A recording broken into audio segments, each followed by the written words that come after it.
Daí, jovens, tudo bem? Mais um vídeo, então, de resolução de exemplos, e a gente vai ainda abordar conceitos de força gravitacional. Entretanto, agora, neste exemplo aqui, neste problema, a gente está mais interessado na relação de trabalho e energia aqui sobre o nosso sistema, né? Então, vamos lá, o enunciado diz assim para a gente, que as três esferas da figura 1345, essa figura aqui de baixo, de massas. Então, a massa da esfera A, 80 gramas, massa da esfera B, 10 gramas, e massa da esfera C, 20 gramas. E elas têm os seus centros sobre uma mesma reta, com uma distância relativa aí, né? L maiúsculo, 12 centímetros, e D, 4 centímetros. Então, são três esferas, A, B e C, com as massas enunciadas. Essas distâncias entre A e C, eu sei quanto que vale, é 12 centímetros. E essas distâncias D, aqui inicial ou aqui final, vai ser sempre 4 centímetros. Ele diz que você desloca a esfera B ao longo da reta até que a sua distância centro a centro da esfera C seja 4 centímetros também. Ou seja, você estava aqui com a esfera nessa posição inicialmente, mais perto da esfera A, e aí você pega ela aqui e desloca, aproximando agora ela da esfera C, chegando até uma distância D também aqui em relação à esfera C. Tá? E aí ele nos pergunta, qual é o trabalho realizado sobre a esfera B, ou seja, sobre esta partícula aqui, item A, por você, ou seja, qual o trabalho que você executa deslocando ela daqui até aqui, e item B, pela força gravitacional das esferas A e C, ou seja, pela força gravitacional resultante da força AB e CB aqui, né? Porque A executa uma força gravitacional sobre B e C também executa uma força gravitacional sobre B. Então, consequentemente, se a gente desloca ela aqui, também vai ter um trabalho realizado pelas forças gravitacionais. Vamos lá, como é que a gente faz para resolver esse problema? No item A, ele quer saber qual é a força que qual é o trabalho que você executa sobre a partícula B. Então, neste caso, o que eu preciso ter em mente? Ele não diz nada no enunciado para a gente a respeito do tipo do movimento que a partícula B vai executar, né, daqui até aqui. Então, o que a gente vai fazer, por simplicidade, obviamente, e sem perda de significado físico, claro, é assumir o movimento mais simples possível. Eu não vou assumir um movimento todo variado, todo aleatório aí, se não tem essa exigência no exercício. Então eu vou assumir um movimento mais simples possível, e se a gente lembrar lá de Física 1 e de Cinemática, o movimento mais simples possível que pode ser executado é um movimento uniforme, ou seja, aquele movimento, o mais trivial, né, cuja aceleração é nula. Então, se a aceleração é nula, a força resultante total, seja gravitacional, mais aqui você, né, ou no caso eu vou falar eu aqui, né, sou eu executando uma força sobre a partícula B. Então, se eu somar todas as forças, as gravitacionais, e mais a que eu executo sobre a partícula B, essas forças somadas têm que ser zero. Ela tem que ser nula para que a aceleração do sistema seja nulo e ele se movimente com um movimento uniforme, com velocidade constante da posição aqui 1 até essa posição, da posição inicial até uma posição final. Com isso, se a resultante tem que ser zero, eu sei que a força que eu vou executar, e eu vou deixar ela arbitrária por enquanto, em relação a uma distância x qualquer aqui, porque eu posso, o sistema vai deslocar, né? Eu tenho que executar essa força durante todo o deslocamento x aqui, deixei ela arbitrária, mas eu sei que esta força tem que ser sempre igual à força menos a força resultante das gravidades, né? Das forças gravitacionais da partícula A e da partícula C, ok? Tem que ser assim. Então, para simplificar o nosso sistema, eu vou assumir aqui um eixo de referência, onde eu coloquei a origem na partícula A, uma distância x arbitrária, então, em relação à minha origem, né, a força que eu vou executar aqui nessa distância x arbitrária, e o meu eixo x cresce para a direita aqui. Com isso, eu consigo escrever a força gravitacional resultante com relação a essas coordenadas que eu assumi aqui no meu problema. Então, a gente tem que lembrar o quê? Que a partícula A executa uma força atrativa sobre B, ou seja, ela vai puxar a partícula B no sentido de direção e sentido apontado para ela aqui. Né? Então eu vou ter uma força sobre B executada pela partícula A com esta orientação aqui. E eu consigo escrever essa força. Se eu pensar que a minha partícula B está numa posição x arbitrária, ou seja, uma distância x em relação à origem aqui da partícula A, eu posso escrever essa força como sendo, então, por causa do sentido, né? Menos i, está aqui o versor i, por causa do sentido, constante gravitacional, massa da partícula A vezes massa da partícula B, e numa distância x ao quadrado aqui com um x arbitrário. Ah, professor, mas não é d? D vai ser o x inicial, né? A gente já vai ver o que vai acontecer nessa situação. Mas eu estou deixando primeiramente aqui arbitrário. Quando a minha partícula estiver numa posição qualquer x aqui, a relação vai ser essa aqui, ok? Assim como a força gravitacional que a partícula C também exerce sobre B, vai ser o quê? Atrativa, então agora a força BC tem sentido contrário da anterior, e eu também consigo escrevê-la, agora mais I, né, por causa do sentido da força aqui, como sendo G, MC, MB, né, massa de C, massa de B, e agora a nova distância entre as duas. E qual que é essa distância quando eu estou na posição x arbitrária entre as duas aqui? Vai ser L, que é a distância total até a origem, menos x, que é a distância x até a origem. Então fica L menos x ao quadrado, porque a gente lembra que a força gravitacional de Newton vai com 1 sobre d ao quadrado. Beleza, então eu tenho que a minha força resultante, a minha força, né, que eu aplico, tem que ser igual à gravidade resultante, que numa posição x qualquer fica escrita dessa forma aqui. Ó. Sendo assim, agora eu vou ter que calcular o trabalho, né? Só que eu tenho que tomar um cuidado. Aqui é menos a força, né? E eu escrevi essas forças aqui como sendo as forças gravitacionais. Só que como a minha força é menos a força gravitacional, eu tenho que tomar cuidado com esses sinais aqui, ó, porque vai aparecer um menos multiplicando ambos os termos. Então, o meu sinal fica, no primeiro fica positivo e no segundo agora fica negativo. Tudo bem a inversão do sinal?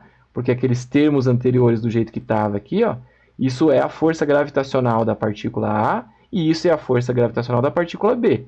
Mas na hora que eu coloco menos para calcular a força que eu estou aplicando, esses sinais aqui se invertem.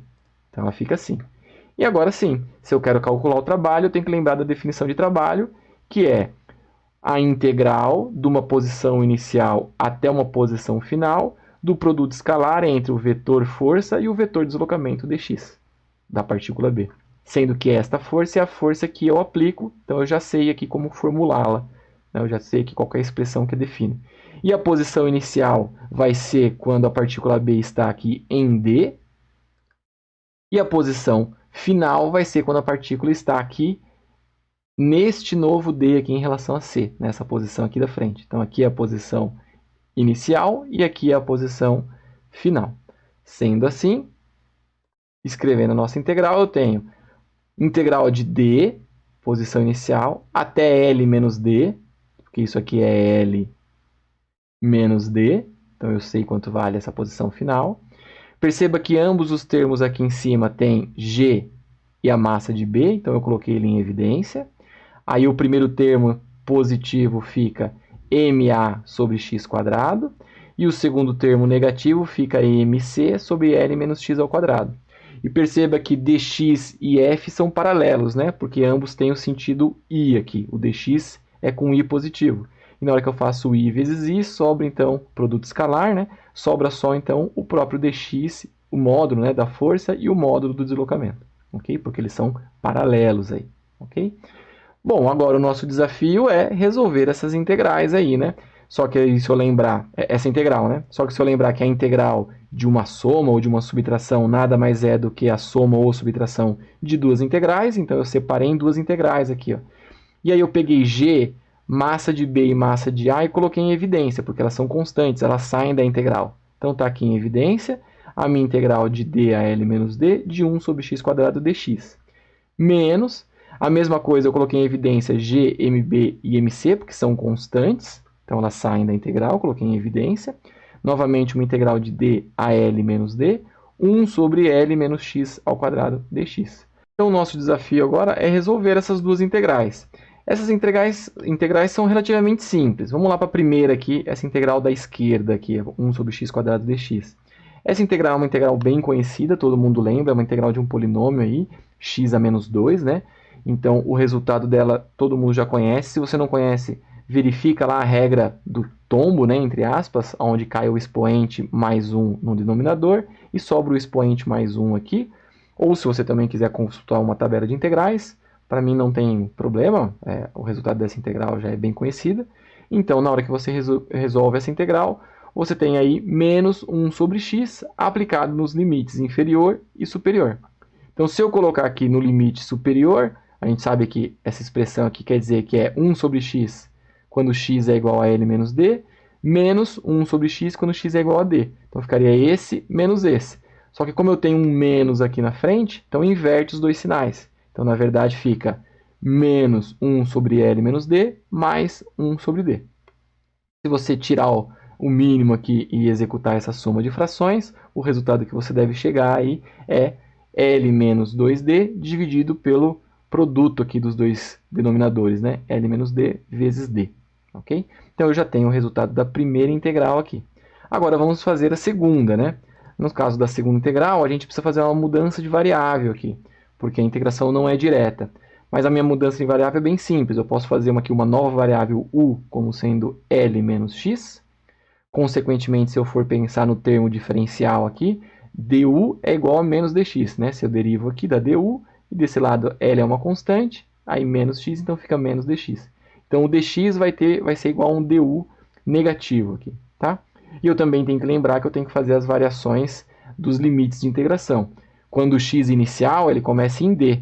Então, quando x é igual a d, o u vai virar quem? Vai ficar L menos, aí eu substituo d aqui, então fica L menos d.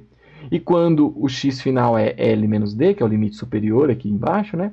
Então, L menos d, aí vai ficar L menos d. Então, na hora que eu faço essa conta, vai sobrar que o u é igual a d.